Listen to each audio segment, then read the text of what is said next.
Saudari-saudaraku yang terkasih, berjumpa kembali bersama saya, Inspirasiku di Antara. Renungan Harian Rabu 26 Mei. Hari ini kita bersama seluruh gereja Katolik memperingati Santo Filipus Neri, seorang imam.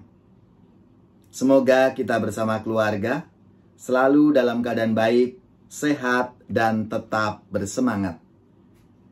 Saudari-saudaraku yang terkasih, marilah kita bersama-sama mengawali renungan kita dengan tanda kemenangan Kristus. Dalam nama Bapa dan Putra dan Roh Kudus. Amin. Allah Bapa yang baik, Engkau menganugerahi hamba-hamba yang setia dengan mahkota kekudusan. Kami mohon, sudilah menyalakan hati kami dengan api Roh Kudus, yang secara mengagumkan telah mengobarkan hati Santo Filipus Neri untuk memberikan perhatian kepada anak-anak dan kaum muda. Dengan pengantaraan Yesus Kristus Putramu Tuhan kami, yang bersama dengan Dikau dalam persatuan Roh Kudus, hidup dan berkuasa Allah sepanjang segala masa. Dalam nama Bapa dan Putra dan Roh Kudus. Amin. Saudari-saudaraku yang terkasih, hari ini kita akan merenungkan Injil Yesus Kristus menurut Markus, bab 10 ayat 32-45. Marilah kita bersama-sama dengarkan atau kita baca sendiri dari rumah kita masing-masing. Sekali peristiwa, Yesus dan murid-muridnya sedang dalam perjalanan ke Yerusalem. Yesus berjalan di depan. Para muridnya merasa cemas, dan orang-orang yang mengikuti dia dari belakang pun merasa takut. Sekali lagi, Yesus memanggil ke-12 muridnya, dan ia mulai mengatakan kepada mereka apa yang akan terjadi atas dirinya. Yesus berkata, "Sekarang kita pergi ke Yerusalem, dan Anak Manusia akan diserahkan kepada imam-imam kepala dan ahli-ahli Taurat. Mereka akan menjatuhi dia hukuman mati. Mereka akan menyerahkan dia kepada bangsa-bangsa yang tidak mengenal Allah. Ia akan diolok-olokkan, diludahi, disesah, dan dibunuh. Dan sesudah 3 hari ia akan bangkit."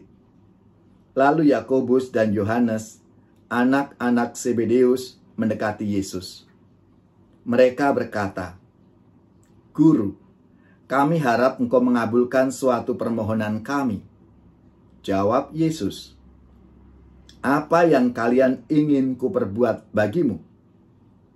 Mereka menjawab, "Perkenankanlah kami ini duduk dalam kemuliaan-Mu kelak, seorang di sebelah kanan dan seorang di sebelah kirimu." Tetapi Yesus berkata kepada mereka, "Kalian tidak tahu apa yang kalian minta.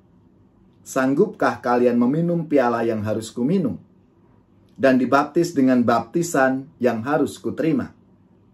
Mereka menjawab, "Kami sanggup." Lalu Yesus berkata kepada mereka, "Memang kalian akan meminum piala yang harus kuminum, dan akan dibaptis dengan baptisan yang harus kuterima.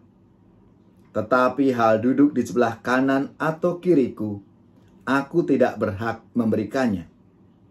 Itu akan diberikan kepada orang-orang yang baginya telah disediakan." Mendengar itu, ke-10 murid yang lain menjadi marah kepada Yakobus dan Yohanes. Tetapi Yesus memanggil mereka lalu berkata, "Kalian tahu bahwa orang-orang yang disebut pemerintah bangsa-bangsa memerintah rakyatnya dengan tangan besi, dan pembesar-pembesarnya menjalankan kuasanya dengan keras atas mereka. Tetapi janganlah demikian di antara kalian. Hendaklah ia menjadi pelayanmu. Dan barang siapa ingin menjadi yang terkemuka di antara kalian, hendaklah ia menjadi hamba untuk semuanya. Sebab Anak Manusia pun datang bukan untuk dilayani, melainkan untuk melayani dan untuk memberikan nyawanya sebagai tebusan bagi banyak orang." Demikianlah Injil Tuhan. Terpujilah Kristus. Bapak, Ibu, dan saudara-saudariku yang terkasih, apa kabar semuanya? Semoga kita selalu dalam keadaan baik, sehat, dan bersemangat. Saya mengucapkan selamat dan profisiat untuk saudara-saudara kita atau gereja, paroki, atau lembaga-lembaga yang pesta nama pelindung Santo Filipus Neri seorang imam. Semoga semangat Santo Filipus Neri ini memberi inspirasi dalam hidup dan karya pelayanan saudara-saudari sekalian. Saudari-saudaraku yang terkasih, dalam sabda Tuhan hari ini, Yesus mengatakan kepada para muridnya bahwa tujuan perjalanannya sebagai anak manusia adalah ke Yerusalem, di mana anak manusia akan diserahkan kepada imam-imam kepala dan ahli-ahli Taurat untuk dijatuhi hukuman mati. Ia akan diolok-olokkan, diludahi, disesah, dan dibunuh. Dan sesudah 3 hari, ia akan bangkit. Saudari-saudaraku yang terkasih, secara terbuka dan tidak pakai kiasan, Yesus mengkomunikasikan kepada para muridnya mengenai jalan hidupnya, yang datang bukan untuk dilayani, melainkan untuk melayani dan untuk memberikan nyawanya menjadi tebusan bagi banyak orang. Namun kita tahu bagaimana tanggapan para muridnya, khususnya Yakobus dan Yohanes. Rasanya tidak nyambung dengan apa yang dikomunikasikan oleh Yesus. Karena pembicaraan Yesus mengenai perutusannya untuk memenuhi kehendak Bapa dialihkan oleh kedua putra Zebedeus ini pada keinginan manusiawi. Mereka akan posisi yang tinggi atau jabatan di masa yang akan datang. Saudari-saudaraku yang terkasih, dari kisah ini kita bisa belajar sesuatu. Paling tidak kita bisa belajar mawas diri. Karena sebagai pengikut Kristus kita pun bisa menjadi seperti Yakobus dan Yohanes ini. Setiap kali kita memenuhi doa-doa kita dengan permohonan-permohonan yang hanya untuk memenuhi keinginan pribadi kita. Dalam arti tertentu, doa itu adalah komunikasi kita dengan Tuhan. Dalam doa, apa yang kerap kali terjadi? Kerap kali kita harus belajar untuk diam, agar dapat mendengarkan Allah dengan lebih baik. Sehingga kita pun juga dapat menanggapi komunikasi kita dengan Allah itu dengan sungguh-sungguh. Apa yang menjadi kehendak Allah dalam hidup kita. Dalam doa kita harus belajar untuk melupakan keinginan-keinginan pribadi kita. Dan membiarkan hati kita ini tercerah oleh perhatian yang lebih dalam pada kehendak Allah. Saudari-saudaraku yang terkasih, marilah melalui sabda Tuhan hari ini kita semua sebagai murid-murid Yesus diajak untuk menyadari panggilan kita ke Yerusalem, untuk melayani, untuk memberikan seluruh apa yang kita punya sebagai murid-murid Yesus ini dalam karya pelayanan, apapun pelayanan kita. Mulai dari keluarga kita, di lingkungan kita berada, di tempat kerja, di sekolah, dan dimanapun kita diutus. Maka marilah, saudari-saudaraku yang terkasih, kita juga belajar dari Santo Filipus Neri. Ia yang sungguh perhatian kepada anak-anak dan kaum muda.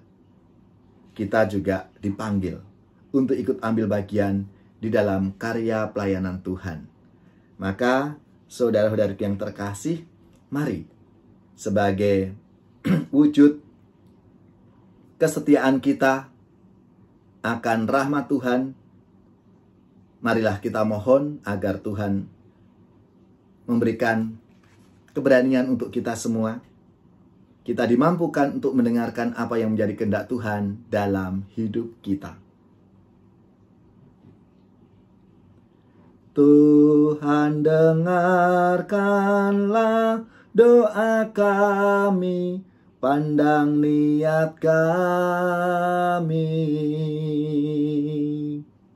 kami rela menanti saatnya masuk ke rumah-Mu.